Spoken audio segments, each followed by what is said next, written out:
Hi friends, Adiyogi దగ్గరికి ఎలా వెళ్ళాలి, ఎక్కడ స్టే చేయాలి చూద్దాం రండి.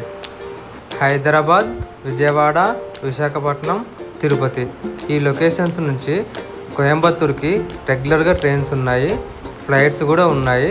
ఫ్లైట్లో వెళ్ళే వాళ్ళు ఫ్లైట్లో వెళ్ళొచ్చు. సికింద్రాబాద్ నుంచి డైలీ శబరి ఎక్స్ప్రెస్ వెళ్తుంది కోయంబత్తూర్కి.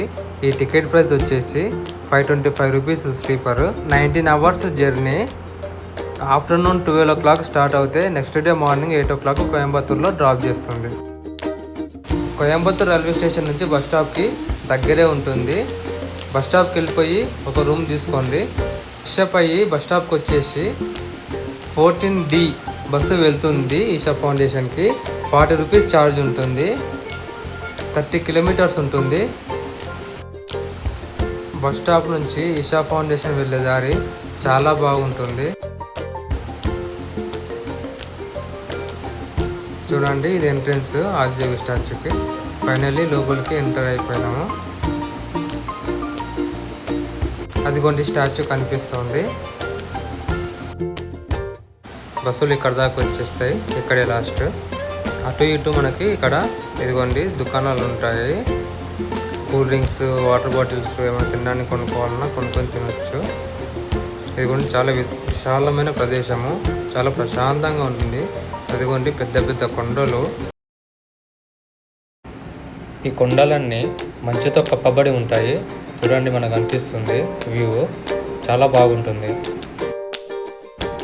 ఇక్కడికి వెళ్ళిన వాళ్ళు నైట్ అయ్యేదాకా వెయిట్ చేసి, నైట్ అయ్యాక లైట్ షో ఉంటుంది.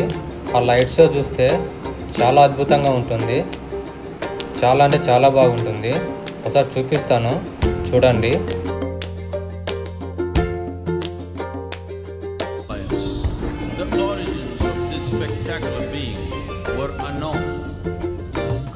People saw that he was experiencing dimensions that no one had ever known or able to fathom. His ecstasy and intensity allowed him to transcend.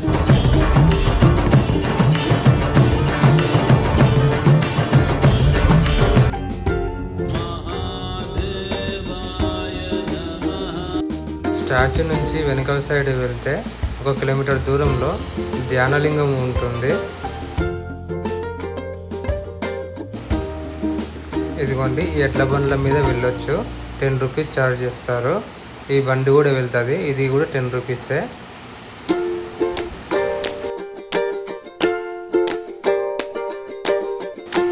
Statue వెనకాల view చూడండి ఎంత అద్భుతంగా కనిపిస్తుందో. చాలా బాగుంది కదా.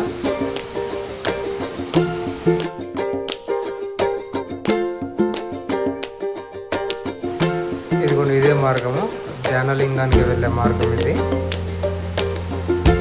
ఇలా ఉంటుంది, చూడండి ఎంత మంచిగా ఉందో.